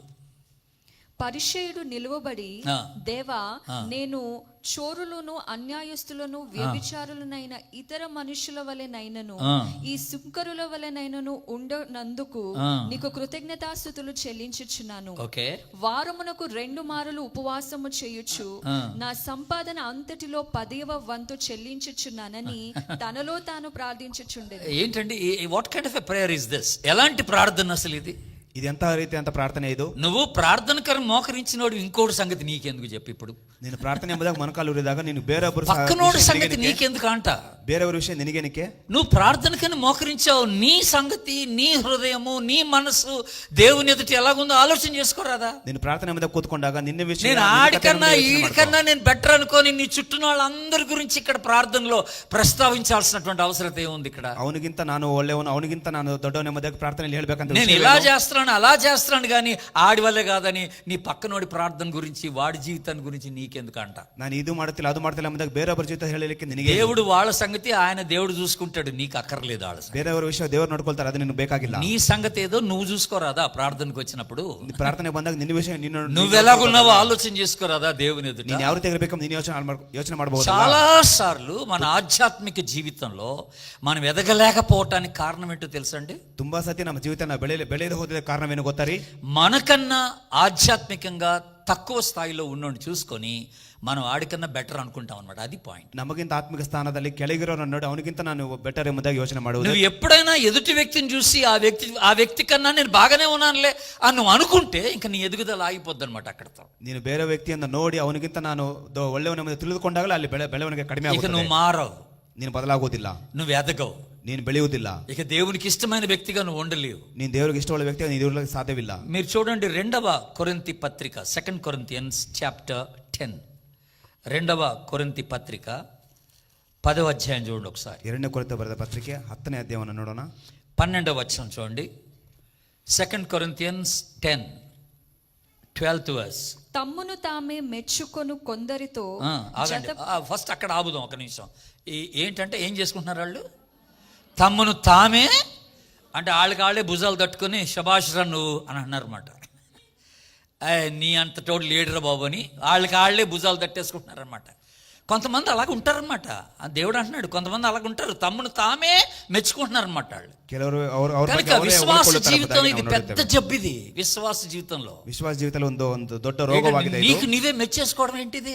ಅವ್ರ ಬಗ್ಗೆ ಅವರೇ ಹೊಗಳಿಕೊಳ್ಳುವುದೇನಿದೆ? నిన్ను ఎదుటివాడు చూసి మెచ్చుకోవాలి కానీ నీకు నువ్వే మెచ్చుకోవడం ఏంటంట? ಬೇರೊಬ್ಬನೇ ಮೆಚ್ಕೊಳ್ಳಬೇಕು ಹೊರತು ನಿನ್ನನ್ನು ನೋಡಿ ಮೆಚ್ಕೊಳ್ಳುವುದೇನು? అబ్బో నేను ఇంతటివాడిని, నేను అంతటివాడిని అని నువ్వు అనుకుంటే ఎలాగవుద్ది? ನೀನೇ ತಿಳ್ಕೊಳ್ಳುವುದೇನು ನಾನು ದೊಡ್ಡವನೆಂಬುದಾಗಿ? నేను ఆధ్యాత్మికంగా బాగా ఎదుగుతున్నాను, ప్రార్థనలో బాగా ఎదుగుతున్నాను, వాక్యములో బాగా ఎదుగుతున్నాను నువ్వు అనుకుంటే కుదరదు అక్కడ. ఆత్మీయత ನಾನು ಬೆಳೀತಾ ಇದ್ದೇನೆ, ನಾನು ದೊಡ್ಡವನಾಗ್ತೇನೆ ನೀನು ತಿಳ್ಕೊಳ್ಳೋದು ಮುಖ್ಯವಲ್ಲ. తర్వాత మాట చదవండి ఇక్కడ ఏమనుందో. ಮತ್ತೆ ನಾವು ನೋಡ್ಕೊಂಡು ಇಲ್ಲಿ ಏನ್ ಹೇಳ್ತಿದೆ ನೋಡೋಣ ಒಂದ್ಸತಿ. తమ్మును తామే మెచ్చుకొను కొందరితో జతపరచుకొనుటకైనను వారితో సరిచూచుకొనుటైనను మేము తెగింపజాలం గాని వారు తమలోనే ఒకరిని బట్టి ఒకరు ఎన్నిక చేసుకొని ఒకరితోనొకరు సరిచూచుకొనుచున్నందున గ్రహింపు లేక ఉన్నారు. చూసారా, ఒకరితోనొకరు సరిచూసుకొనుచున్నందున గ్రహింపు లేక ఉన్నారు. నేను ఇందాకన్నమాట అదంటే మనం ఎదుటి వ్యక్తిని చూసి మనం పోల్చుకుంటున్నాం, ఆ వ్యక్తితో పోల్చుకొని చూసుకుంటున్నాం కనుక నేను బాగానే ఉన్నానులే అన్న ఫీలింగ్ మనకు వచ్చేస్తుంది. ಅದರಿಂದ ನಾನು ಆವಾಗಲೇ ಹೇಳಿದ ಹಾಗೆ ನಾವು ಬೇರೆ ವ್ಯಕ್ತಿಯನ್ನು ನಾನು ನೋಡಿ ನಾನು ಚೆನ್ನಾಗಿದೆ ಅಂತ ತಿಳ್ಕೊಂಡಾಗ ನಮಗೆ ಆ ಮನಸ್ಸು ಬರುತ್ತದೆ. సో ప్రార్థన కన్నా ప్రవర్తన ముఖ్యం అనే మాట మనం ఆలోచన చేస్తాం. ಅದರಿಂದ ಪ್ರಾರ್ಥನೆಗಿಂತ ವರ್ತನೆ ಮುಖ್ಯ ಎಂಬುದಾಗಿ ನಾವು ಯೋಚನೆ ಮಾಡಬೇಕಾಗಿದೆ. ప్రార్థన గురించి ఆలోచన చేసేటప్పుడు ఒక గొప్ప విశ్వాస సహితమైన ప్రార్థన చేసిన గొప్ప దైవజనుడు ఎవరంటే జార్జ్ ముల్లర్ గారు. ప్రార్థన ಬಗ್ಗೆ ಹೇಳಬೇಕಂದ್ರೆ ಒಬ್ಬ ದೊಡ್ಡ ದೇವ ಮನುಷ್ಯನಂತ ಜಾರ್ಜ್ ಮುಲ್ಲರ್ನ ಪ್ರಾರ್ಥನೆ. మీరు ఆయన జీవిత చరిత్ర చదివితే అనేక సందర్భాల్లో ఆయన విశ్వాసంతో ప్రార్థన చేయగా గొప్ప దేవుని దగ్గర నుండి గొప్ప సమాధానాలు పొందుకున్నాడు. ఆతన జీవితದ ಬಗ್ಗೆ ನಾವು ನೋಡಿದಾಗ ಆತನು ಮಾಡಿದ ಪ್ರಾರ್ಥನೆಗಳಲ್ಲಿ ಒಳ್ಳೆ ವಿಷಯಗಳಿಗಾಗಿ ಆತನು ಸದುತ್ತರವನ್ನು అనేక ప్రార్థనలు దేవుడు విన్నాడు. ఆయన చేసిన ప్రార్థన, ఆతన ప్రార్థನೆಗಳು ಅನೇಕ ಪ್ರಾರ್ಥನೆ ದೇವರನ್ನು ಕೇಳಿದನು. విషయం ఏంటంటే ఆయన చనిపోయిన తర్వాత విషయమేనంటే ఆతను సత్తు ಹೋದ ಮೇಲೆ వాళ్ళ కుమార్తెట ఆయన డైరీ చూస్తుందట. అతన మಗಳು అతನ డైరీಯನ್ನು ನೋಡಿದಳಂತೆ. వాళ్ళ నాన్నగారు రాసుకున్న డైరీ చూస్తా ఉందన్నమాట. ఒక రోజున ಅವರಪ್ಪ ಬರೆದ ಡೈರಿಯನ್ನು ಒಂದ್ಸತಿ ಅವಳು ನೋಡ್ತಾ ಇದ್ಲಂತೆ. అలా డైరీలో ఆయన ఏం రాసుకున్నాడంటే ఒక డేట్ వేసి ఆయన ఏ అంశం కొరకు ప్రార్థన చేశాడో ఆ అంశం రాసేవాడట. ఆతను ప్రార్థన ಮಾಡುವಾಗೆಲ್ಲ ಯಾವ విషయವನ್ನು ತಿಳ್ಕೊಳ್ತಿದ್ದಾನೋ ಅದನ್ನೆಲ್ಲ ಬರೀತಿದ್ದಂತೆ. అలాగే ఆ అంశానికి ఎప్పుడు జవాబు దొరికిందో మళ్ళీ డేట్ రాసేవాడంట. ఆ విషయಕ್ಕೆ ಯಾವಾಗ ಉತ್ತರ ಬಂತೆ ಕೂಡ ಎಂಬುದಾಗಿ ಅಲ್ಲಿ ಬರೀತಿದ್ದಂತೆ. సో ఏ రోజున ప్రార్థన స్టార్ట్ చేశాడు, ఏ అంశం కొరకు ప్రార్థన చేశాడు, ఏ రోజున ఆ ప్రార్థనకి జవాబు దొరికిందని ఆ డైరీలో రాసుకున్నాడంట. ఆ విషయವನ್ನು యాವಾಗ ప్రార్థನೆ ಮಾಡಿದನು యాವಾಗ ఉత్తర ಬಂತೆ ಎಂಬುದಾಗಿ కూడా డైరీలో బరీతిద్దంతే. అలాగా అనేకమైన ప్రార్థనలు, వాటి డేట్స్, వాటి యొక్క సమాధానం దొరికిన డేట్ కూడా రాసి పెట్టుకున్నాడు. ಅಲ್ಲಿ ತುಂಬಾ ಪ್ರಾರ್ಥನೆಗಳು ಆ ವಿಷಯದ ಬಗ್ಗೆ ಶುರು ಮಾಡಿ ಯಾವಾಗ ಉತ್ತರ ಬಂತು ಅಲ್ಲಿ ಕೂಡ ಮುಗಿಸಿದ್ದಾರೆ. ఆశ్చర్యం ఏంటంటే ఆ డైరీ నిండా ఆమె లెక్కేసి చూసిందట, ఆయనకి ప్రార్థనకి జవాబు అందుకున్న విషయాలు లెక్కేసిందట ఆమె. ಆಕೆ ಅವಳು ನೋಡುವಾಗ ಪ್ರಾರ್ಥನೆ ಮಾಡಿದಂತೆ ಎಲ್ಲಾ ವಿಷಯಗಳಿಗೆ ಸದುತ್ತರವನ್ನು ದಯಪಾಲಿಸಿದ್ದನ್ನ ದೇವರನ್ನ ಆಕೆ ಓದಿದ್ದಾಳಂತೆ. 25,000 ప్రార్థనలకు జవాబు అందుకున్నాడు. దేవుని స్తోత్రం చెప్పండి. హల్లెలూయా. 25,000 ಪ್ರಾರ್ಥನೆಗಳಿಗೆ ದೇವರು 25,000 ప్రార్థనలకు జవాబు అందుకున్నాడు. 25,000 ಪ್ರಾರ್ಥನೆಗೆ ಆತನ ಸದುತ್ತರವನ್ನು ಹೊಂದಿಕೊಂಡನಂತೆ. నా బుర్ర తిరిగిపోయింది నేను ఈ మాట విన్నప్పుడు దేవుని ನನ್ನ తಲೆ ಸುತ್ತೋಯ್ತು ನಾನು ಈ ಮಾತನ್ನು ನೋಡಿ. మనకి ఒక్క ప్రార్థనకి జవాబు రావడానికి పల్టీలు కొడుతున్నాం మనం.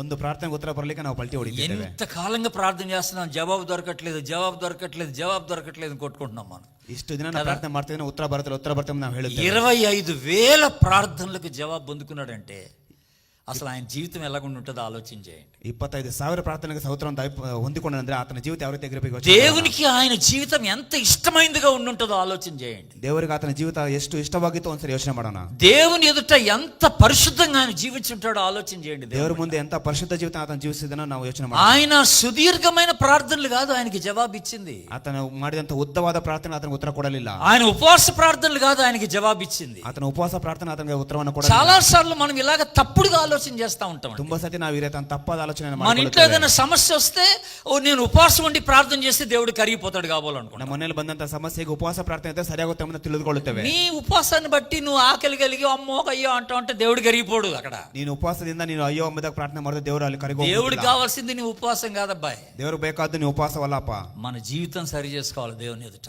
ದೇವರ ಮುಂದೆ ನಮ್ಮ ಜೀವಿತ ಸರಿಪಡಿಸಿಕೊಳ್ಳಬೇಕಾಗಿದೆ. ಆಮೆನ್ ಎಂಬುದಾಗಿ ಹೇಳಿ. మన జీవితం సరి చేసుకుంటేనే మన ప్రార్థన అక్కడ వినపడుతుంది అన్నాడు. ನಮ್ಮ ಜೀವಿತ ಸರಿಪಡಿಸಿಕೊಂಡ್ರೆ ಅಲ್ಲಿ ನಮ್ಮ ಪ್ರಾರ್ಥನೆ ಕೇಳಲ್ಪಡುತ್ತದೆ. ఇంకొక వ్యక్తి చక్కని ప్రార్థన చేశాడు. ಇನ್ನೊಬ್ಬ ವ್ಯಕ್ತಿ ಒಳ್ಳೆ ಪ್ರಾರ್ಥನೆ ಮಾಡಿದ್ದಾನೆ. రాజుల 2వ గ్రంథం తీయండి దయచేసి. 2ನೇ ಅರಸುಗಳು, 2 కింగ్స్. రాజుల 2వ గ్రంథం 2ನೇ ಅರಸುಗಳು 2ನೇ ಅಧ್ಯಾಯ 20వ అధ్యాయం 20ನೇ ವಚನ, 327 పేజీ నంబర్ 327 20వ అధ్యాయం 3వ వచనం. యెహోవా యథార్థ హృదయునై సత్యముతో నీ సన్నిధిని నేనెట్లు నడుచుకొంటినో, నీ దృష్టికి అనుకూలముగా సమస్తమును నేనెట్లు జరిగించుతునో కృపతో జ్ఞాపకం చేసుకొనుమని హిజ్కియా కన్నీళ్లు విడుచుచు యెహోవాను ప్రార్థించెను. చాలండి. ఏమని ప్రార్థన చేశాడండి? ఇక్కడ మనందరికి తెలుసు దేవుడు హిజ్కియాకు ఒక కబురు పంపాడు. ಇಲ್ಲಿ ಎಲ್ಲರೂ ನಾವು ನಮ್ಗೆ ಗೊತ್ತಿದೆ ಹಿಜ್ಕೀಯನಿಗೆ ಒಂದು ವಿಷಯ ಕೇಳಲ್ಪಟ್ಟಿದ್ದು. ఏమన్నాడంటే ఏషియాను పంపించి నువ్వు చనిపోతున్నావు, నీకు వచ్చిన జబ్బు బాగా కాదన్నాడు. ಏಷಿಯನ ಪ್ರವಾದನೆಯನ್ನು ಕಳಿಸ್ಬಿಟ್ಟು ಅಲ್ಲಿ ನಿನಗೆ ಬಂದಂತ ರೋಗ ನೀನು ಉಳಿಯುವುದಿಲ್ಲ, ఇది మరణకరమైన వ్యాధి వచ్చింది నీకు అన్నాడు. ನಿನ್ನ ಮರಣಕರವಾದ ವ್ಯಾಧಿ ಬಂದಿದ್ದ ಹೇಳಿ ಕಳಿಸಿದನು. నువ్వు బ్రతకవు గనుక నీ ఇల్లు చక్క పెట్టుకోమన్నాడు. ನೀನು ಸಾಯುತ್ತೀಯ, ನಿನ್ನ ಮನೆ ಸರಿಪಡಿಸ್ಕೊಂಬುದಾಗಿ ಹೇಳಲ್ಪಟ್ಟಿದ್ದು. బట్ మనకి ఒకవేళ దేవుడు అలాగ అన్నాడు అనుకుందాం. ಈ ರೀತಿ ಒಂದು ವೇಳೆ ದೇವರು ನಮ್ಗೆ ಆ ರೀತಿ ಹೇಳಿದರೆ మనం వెంటనే ఏం చేస్తాం? ప్రభు నన్ను అప్పుడే చంపొద్దు. ನಾವೇನ್ ಹೇಳ್ತೇವೆ? ನಾವು ಅಲ್ಲೇ ಹೇಳುತ್ತೇವೆ, ನಾವು ಸಾಯಿಸಬೇಡ, నా బిడ్డ పెళ్ళేదా కుంచు కాస్త, ನನ್ನ ಮಗಳ ಮದುವೆ ಆಗೋ ತನಕ ಇರಲು, లేదా నా కొడుకు పెళ్ళేదా కుంచు, ನನ್ನ ಮಗನ ಮದುವೆ ಆಗೋ ತನಕ ಇರಿಸು. నాకు కొన్ని ఆశయాలు ఉన్నాయి, ನನಗೆ ಕೆಲವು ಆಶೆಗಳಿವೆ, ఆ ఆశయాలు నెరవేరేంత వరకు నేను బతకాలనుకుంటున్నాను ప్రభు. ಆಶೆಗಳು ನೆರವೇರಿಸ ತನಕ ನಾನು ಬದುಕಬೇಕು ಎಂಬುದಾಗಿ కనుక నాకు కొంచెం లైఫ్ ఎక్స్టెండ్ చేయ ప్రభు అని ప్రార్థన చేస్తాను. ಆದ್ರೆ ನನ್ನ ಜೀವಿತವನ್ನು ಉದ್ದ ಮಾಡಿ ಎಂಬುದಾಗಿ ಕೇಳಿಕೊಳ್ಳುತ್ತೇವೆ. కానీ ఆశ్చర్యం ఏంటంటే ఇర్మియా అలా ప్రార్థన చేయలేదు. ನಾವು ಆಶ್ಚರ್ಯ ಏನಂದ್ರೆ ಇರ್ಮಿಯಾ ಆ ರೀತಿ ಪ್ರಾರ್ಥನೆ ಮಾಡಿಲ್ಲ. అసలు ఈ ప్రార్థన వింటే ఇర్మియా స్వస్థత కొరకు ప్రార్థన చేయలేదు. అసలు ಇಲ್ಲಿ ನೋಡುವುದಾದ್ರೆ ಇಲ್ಲಿ ಸ್ವಸ್ಥತೆಗೋಸ್ಕರ ಅಲ್ಲಿ ಹಿಜ್ಕೀಯನ నా లైఫ్ పొడిగించు ప్రభు అని అడగలేదు. ನನ್ನ ಜೀವಿತವನ್ನು ಉದ್ದ ಮಾಡಿ ಎಂಬುದಾಗಿ ಕೇಳ್ಕೊಳ್ಳಿಲ್ಲ. ఇంకొక అద్భుతమైన ప్రార్థన చేశాడు ఇక్కడ హిజ్కియా. ಹಿಜ್ಕೀಯ ಇಲ್ಲಿ ಒಂದು ಅದ್ಭುತವಾದ ಪ್ರಾರ್ಥನೆ ಮಾಡಿದ್ದಾನೆ. ఏమన్నాడు? యెహోవా యథార్థ హృదయుడనై సత్యముతో నేను ఎలాగ నడుచుకున్నానో నీకు తెలుసు కదా అన్నాడు. ಯೆಹೋವನೇ, ನಾನು ಯಥಾರ್ಥ ಹೃದಯನಾಗಿ ಸತ್ಯವಂತನಾಗಿ ಯಾರು ನಡ್ಕೊಂಡು ನಿನಗೆ ಗೊತ್ತಲ್ಲ ಎಂಬುದಾಗಿ ಹೇಳ್ತೀನಿ. నేను ఎంత యథార్థవర్తుడో నీకు తెలుసు కదా అన్నాడు. ನಾನು ಎಷ್ಟು ಯಥಾರ್ಥವಂತ ನಿನಗೆ ಗೊತ್ತಿದೆ ಅಲ್ಲ ಎಂಬುದಾಗಿ ಹೇಳಿದ್ದಾನೆ. నీ సన్నిధిలో నేను ఎలాగ నడుచుకుంటున్నానో నీకు తెలుసు కదా అన్నాడు. ಸನ್ನಿಧಾನದಲ್ಲಿ ಯಾವ ರೀತಿ ನಡೆದುಕೊಂಡು ನಿನಗೆ ಗೊತ್ತಿದೆ ಎಂಬುದಾಗಿ ಹೇಳಿದ್ದಾನೆ. అసలు ఏంటండి ఈ ప్రార్థన ఏంటి? అసలు నాకు అర్థం కావడం లేదు. ಏನ್ರಿ ಈ ಪ್ರಾರ್ಥನೆ ಯಾವ ರೀತಿ ಮಾಡೋದು ನನಗೆ ಅರ್ಥವಾಗುತ್ತಿಲ್ಲ. నీ ప్రార్థనకి జవాబు కావాలంటే నువ్వేదో కావాల్సింది అడగడం అక్కర్లేదు. అక్కడ ಈ ಪ್ರಾರ್ಥನೆ ಉತ್ತರ ಬರ್ಬೇಕಂದ್ರೆ ನೀನು ಏನು ಮಾಡಬೇಕು ಅನ್ನೋದು ಅರ್ಥವಲ್ಲ. ಅಲ್ಲಿ నువ్వు దేవునికి చెప్పుకోవాల్సిన పని లేదు. అక్కడ ಅಲ್ಲಿ ನೀನು ದೇವರಿಗೆ ಹೇಳ್ಕೊಳ್ಬೇಕಾದ ಅವಶ್ಯಕತೆ ಇಲ್ಲ. నీ జీవితం కరెక్ట్ గా ఉంటే దేవుడు నీ ప్రార్థనకి జవాబిస్తాడు. ನಿನ್ನ ಜೀವಿತ ಸರಿಯಾಗಿದ್ದರೆ ದೇವರು ನಿನ್ನ ಪ್ರಾರ್ಥನೆ ಉತ್ತರ ಕೊಡುತ್ತಾನೆ. అసలు ఏంటండి బాబు ఈ ప్రార్థన నాకు అర్థం కావట్లేదు. ಈ ಪ್ರಾರ್ಥನೆ ಏನ್ರಿ ನನಗೆ ಅರ್ಥ ಆಗ್ತಾ ಇಲ್ಲ. నేను ఎంత యథార్థంగా ఉన్నానో నీకు తెలుసు కదా ప్రభు. ನಾನು ಎಷ್ಟು ಯಥಾರ್ಥವಾಗಿ ನಿನಗೆ ಗೊತ್ತಿದೆಯಲ್ಲ ಕರ್ತನೆ. మరి మనం అలాగే చేయగలమండి ఆ ప్రార్థన? ನಾವು ಆ ರೀತಿ ಪ್ರಾರ್ಥನೆ ಮಾಡೋಕ್ಕಾಗತ್ತಾ? నేను ఆడికన్నా బెటర్ అనుకుంటా ఉంటాను ఎంతసేవుడికి. ನಾವು ಎಷ್ಟೊತ್ತು ನಾವು ಅವನಿಗಿಂತ ನಾನು నేను ఆమె కన్నా బాగానే ఉన్నానులే అనుకుంటాను ఎంతసేవుడికి. ನಾನು ಆಕೆಗಿಂತ ಚೆನ್ನಾಗಿದ್ದೀನಿ. మన ప్రార్థనలో యథార్థత లేదండి. ನಮ್ಮ ಪ್ರಾರ್ಥನೆ ಯಥಾರ್ಥತೆ ಇಲ್ಲ ರೀ. ప్రభు నువ్వేం చేస్తావో నాకు తెలీదు. ಕರ್ತನೆ ಏನ್ ಮಾಡ್ತೀಯ ನನಗೆ ಗೊತ್ತಿಲ್ಲ. నా బిడ్డకి పెళ్లి కాకపోతే పెళ్లి కాకపోయింది. ನನ್ನ ಮಗನಿಗೆ ಮದುವೆ ಆಗಿಲ್ಲ, ಮದುವೆ ಆಗ್ಲಿಲ್ಲ. ఆ పక్కింటోడి బిడ్డకి మాత్రం అవ్వకూడదు. ఇప్పుడే ಪಕ್ಕದ ಮನೆಗೆ ಮಾತ್ರ ಮದುವೆ ಆಗಬಾರ್ದು. మన బుద్ధి బాగుంటది కొన్నిసార్లు. ನನ್ನ ಬುದ್ಧಿ ನಮ್ಮ ಬುದ್ಧಿ ತುಂಬಾ ಚೆನ್ನಾಗಿರೋದಿಲ್ಲ.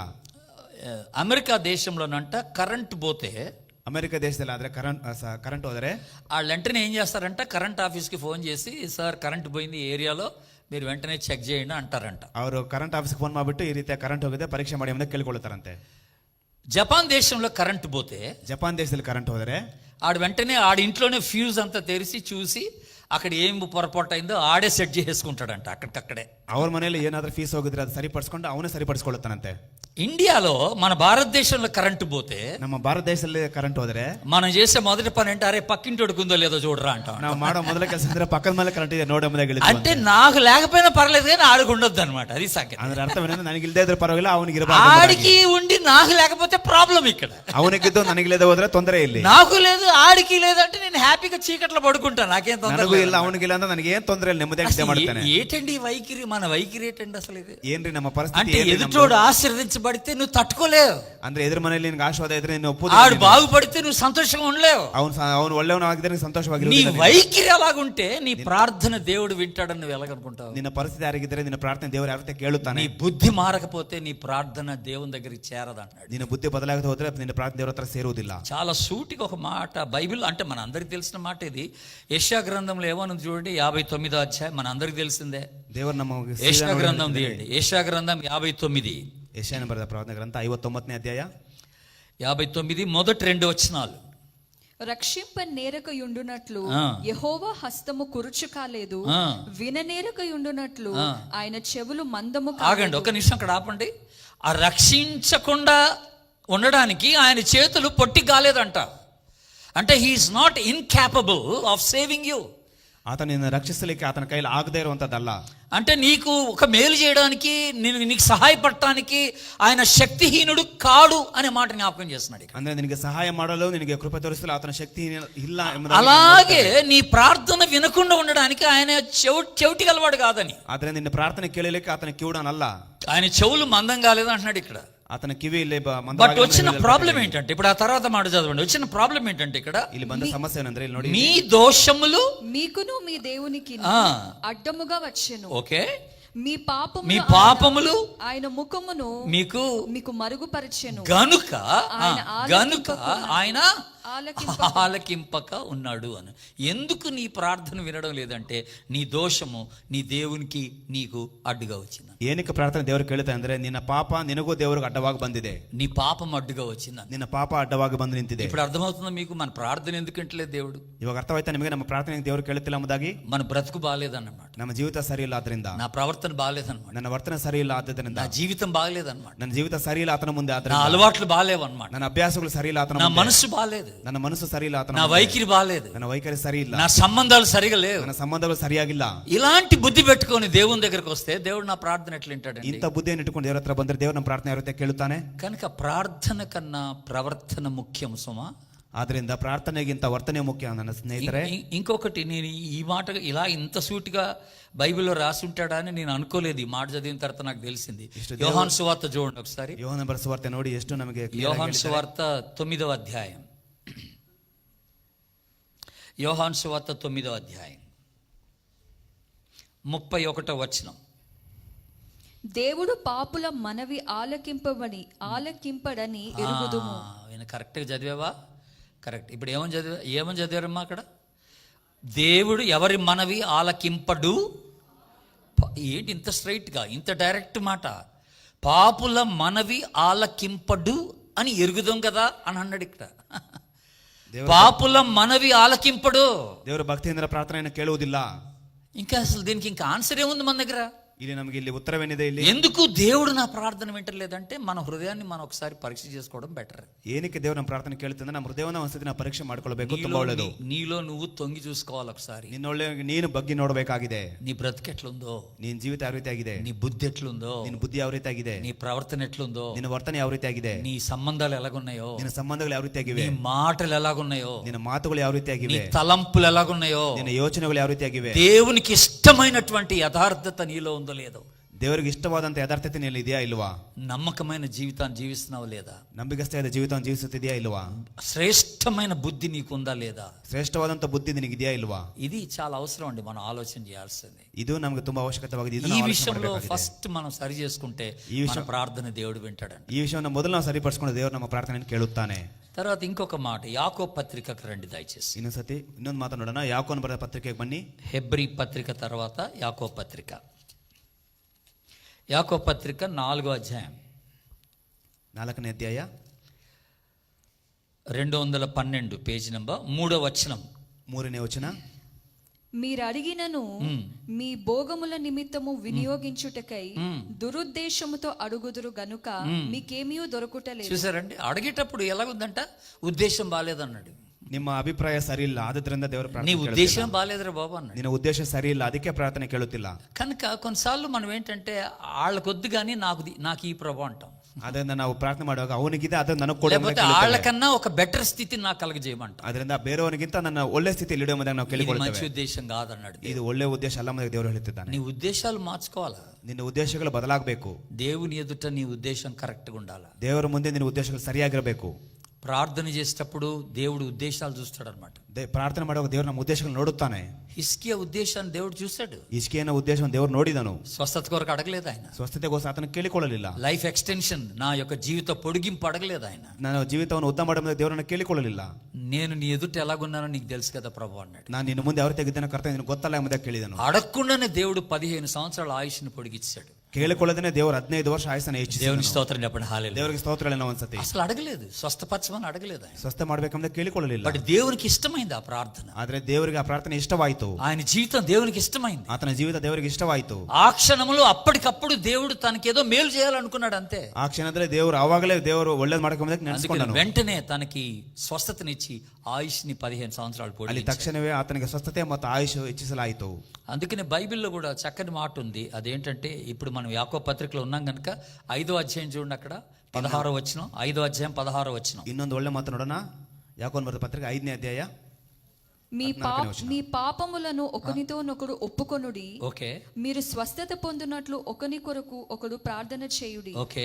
నీతిమంతుని విజ్ఞాపన మనపూర్వకమైనదై బహు బలము గలదై ఉండును. ఏ ప్రార్థన బలము గలది? ಯಾವ ಪ್ರಾರ್ಥನೆ ಬಲವುಳ್ಳದ್ದು? ఉపవాస ప్రార్థన కాదు, ಉಪವಾಸ ಪ್ರಾರ್ಥನೆ ಅಲ್ಲ. సుదీర్ఘమైన ప్రార్థన కాదు, ಉದ್ದವಾದಂತ ಪ್ರಾರ್ಥನೆ ಅಲ್ಲ. ఉదయకాలం లేచి చేసే ప్రార్థన కాదు, ಬೆಳಗ್ಗೆ ಎದ್ದು ಮಾಡುವಂತ ಪ್ರಾರ್ಥನೆ ಅಲ್ಲ. నీతిమంతుడు చేసే ప్రార్థన. ನೀತಿವಂತನು ಮಾಡುವಂತ ಪ್ರಾರ್ಥನೆ ಎಂಬುದಾಗಿದೆ. ಆಮೆನ್. ఆమేనండి. ಆಮೆನ್ ಹೇಳಿ ಒಂದ್ಸತಿ. చూసారండి మాట, వింటున్నారా? ಕೇಳುತ್ತಿದ್ದೀರಾ ಈ ಮಾತು? నీతిమంతుని యొక్క ప్రార్థన బలము కలిగింది అన్నాడు. నీతివంతನ ప్రార్థನೆ బలವುಳ್ಳದ್ದಾಗಿದೆ. సో మనం ఇప్పుడు ఈరోజు చూసిన రెఫరెన్స్లు అన్నిట్లో ఒక విషయం క్లియర్ గా మనకి బయలుపరచబడతా ఉంది. ಇವತ್ತು ನಾನು ನೋಡಿದಂತ ಎಲ್ಲ ರೆಫರೆನ್ಸ್ ಅಲ್ಲಿ ಒಂದು ಕ್ಲಿಯರ್ ಆಗಿ ಒಂದು ವಿಷಯ ನಮಗೆ ತೋರಿಸಲ್ಪಟ್ಟಿದೆ. ప్రార్థన కన్నా ఆ వ్యక్తి యొక్క జీవితం దేవుడు చూస్తున్నాడని. ಪ್ರಾರ್ಥನೆಗಿಂತ ಆ ವ್ಯಕ್ತಿ ಮಾಡುವಂತ ಜೀವಿತವನ್ನು ದೇವರು ನೋಡುತ್ತಿದ್ದಾರೆ. ప్రార్థన కన్నా ప్రవర్తన ముఖ్యమనే మాట మనం జ్ఞాపకం. ಪ್ರಾರ್ಥನೆಗಿಂತ ವರ್ತನೆ ಮುಖ್ಯ ಎಂಬುದಾಗಿ ನಾವು ನೋಡುತ್ತೇವೆ. కనుక ఈ రోజున మనందరం పరిశీలన చేసుకోవాలి, పరీక్ష చేసుకోవాలి ఒకసారి. ಆದ್ರಿಂದ ಇವತ್ತು ನಾವೆಲ್ಲರೂ ಪರೀಕ್ಷೆ ಮಾಡಿಕೊಳ್ಳಬೇಕು ನಮ್ಮನ್ನ ನಾವು. నా జీవితం దేవుని ఎదుట ఎలాగున్నది? ನನ್ನ ಜೀವಿತ ದೇವರ ಮುಂದೆ ಯಾವ ರೀತಿಯಾಗಿದೆ?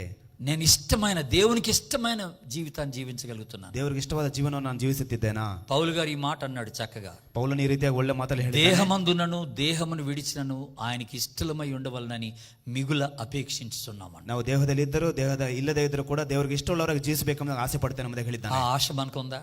ಆಶೆ ನಮಗಿದೆಯಾ? నా ప్రార్థన దేవుడు వింటాడో లేదో తర్వాత సంగతి. ದೇವರು ನನ್ನ ಪ್ರಾರ್ಥನೆ ಕೇಳುತ್ತಾನೋ ಅದು ಬೇರೆ ವಿಷಯ. నేను మాత్రం దేవుని ఎదుట కరెక్ట్గా ఉండాలి. ನಾನು ಮಾತ್ರ ದೇವರ ಮುಂದೆ ತುಂಬಾ ಸರಿಯಾಗಿರಬೇಕು. నా జీవితం దేవునికి ఇష్టమైందిగా ఉండాలి. ನನ್ನ ಜೀವಿತ ದೇವರ ಮುಂದೆ ಇಷ್ಟವುಳ್ಳದಾಗಿ, ఆయన నన్ను చూసి శబాష్ అని అనగల, ಆತನ ನನ್ನ ನೋಡಿ ಶಬಾಷ್ ಎಂಬುದಾಗಿ ಹೇಳಬೇಕು. అలాంటి జీవితాన్ని నేను జీవించాలని మనం అందరూ అనుకోవాలి. దేవుని ಅಂತಹ ಜೀವಿತವನ್ನು ನಾವು ಆಸೆ ಪಡಬೇಕಂದ್ರೆ ನಾವು అప్పుడు ఆ ತಿಳ್ಕೊಳ್ಬೇಕಾಗಿದೆ. ప్రార్థన బలము గలదైన ప్రార్థనగా ఉంటుందట. ಅಂತಹ ಪ್ರಾರ್ಥನೆ ಬಲವುಳ್ಳದಾಗಿದೆ ಎಂಬುದಾಗಿ ಹೇಳಿದೆ ಇಲ್ಲಿ. ఇంకొక చివరికి ఒక వచనం చూపిస్తాను. మొదటి యోహాను పత్రిక చూడండి. ಕೊನೆಯದ ಒಂದು ವಿಷಯ ತೋರಿಸ್ತೇನೆ. ಓಯೋನು ಬರೆದ ಮೊದಲನೇ ಪತ್ರಿಕೆ. మొదటి యోహాను పత్రిక 224 పేజీ నంబర్. 1 John చాప్టర్ 5 5వ అధ్యాయం 14వ వచనం. 5ನೇ ಅಧ್ಯಾಯ 14ನೇ ವಚನ. ఆయనను బట్టి మనకు కలిగిన ధైర్యం ఏదనగా ఆయన చిత్తానుసారముగా మనం ఏది అడిగినను ఆయన మన మనవి ఆలకించుననున్నది. కరెక్టే. మనకున్న గొప్ప ధైర్యం ఏంటంటే ఈ రోజున మన ప్రార్థన దేవుడు ఎప్పుడు వింటాడన్న ధైర్యం మనకున్నదంటే ఆయన చిత్తానుసారంగా చేసే ప్రార్థన అన్నాడు. ನಾವು ಆತನ ಚಿತ್ತಾನುಸಾರ ಮಾಡೋ ಪ್ರಾರ್ಥನೆ ದೇವರಿಗೆ ಇಷ್ಟವಾದದ್ದು ಎಂಬುದನ್ನು ನೋಡುತ್ತೇವೆ. ఆయన చిత్తానుసారమైన ప్రార్థన అంటే ఏంటి? ಆತನ ಚಿತ್ತಾನುಸಾರವಂತ ಪ್ರಾರ್ಥನೆ ಅಂದರೆ ಏನು? నీతియుక్తమైన జీవితాన్ని జీవిస్తూ ప్రార్థన చేయడం. ನೀತಿ ಉಳ್ಳ ಜೀವಿತವನ್ನು ಜೀವಿಸುತ್ತಾ ಪ್ರಾರ್ಥನೆ ಮಾಡಿಕೊಳ್ಳುವುದು. యథార్థ హృదయం గలవారమై ప్రార్థన చేయడం. ಯಥಾರ್ಥ ಹೃದಯವುಳ್ಳವರಾಗಿದ್ದು ಪ್ರಾರ್ಥನೆ ಮಾಡುವುದು. ఆయన చిత్తానుసారంగా ప్రార్థన చేయడం. ಆತನ ಚಿತ್ತಾನುಸಾರವಾಗಿ ಪ್ರಾರ್ಥನೆ ಮಾಡುವುದು. ఈ 3 విషయాలు మన ప్రార్థనలో జ్ఞాపకం పెట్టుకుంటే దేవుడు మన ప్రార్థనకి జవాబిస్తాడు. ಈ 3 ವಿಷಯಗಳನ್ನು ಜ್ಞಾಪಕದಲ್ಲಿ ಇಟ್ಕೊಂಡ್ರೆ ದೇವರು ನಮ್ಮ ಪ್ರಾರ್ಥನೆಗೆ ಉತ್ತರವನ್ನು ದಯಪಾಲಿಸುತ್ತಾನೆ. హల్లెలూయా. హల్లెలూయా. ఎంత మంచి మాట అండి ఇది. ಇದು ಎಷ್ಟು ಒಳ್ಳೆ ಮಾತು. నీతియుక్తమైన జీవితం, యథార్థమైన జీవితం దేవుని చిత్తానుసారమైన జీవితం. ನೀತಿ ಉಳ್ಳ ಜೀವಿತ, ಯಥಾರ್ಥವಾದಂಥ ಜೀವಿತ, ದೇವರ ಇಷ್ಟಾನುಸಾರವಾದಂಥ ಜೀವಿತ ಎಂಬುದಾಗಿ ನೋಡುತ್ತೇವೆ ಇಲ್ಲಿ. అట్టి కృప పరిశుద్ధాత్మ దేవుడు మన అందరికి దయచేయనుగా. ಅಂತ ಕೃಪಾ ಪರಿಶುದ್ಧಾತ್ಮ ದೇವರು ನಮ್ಮ ಅನುಗ್ರಹಿಸಲಿ.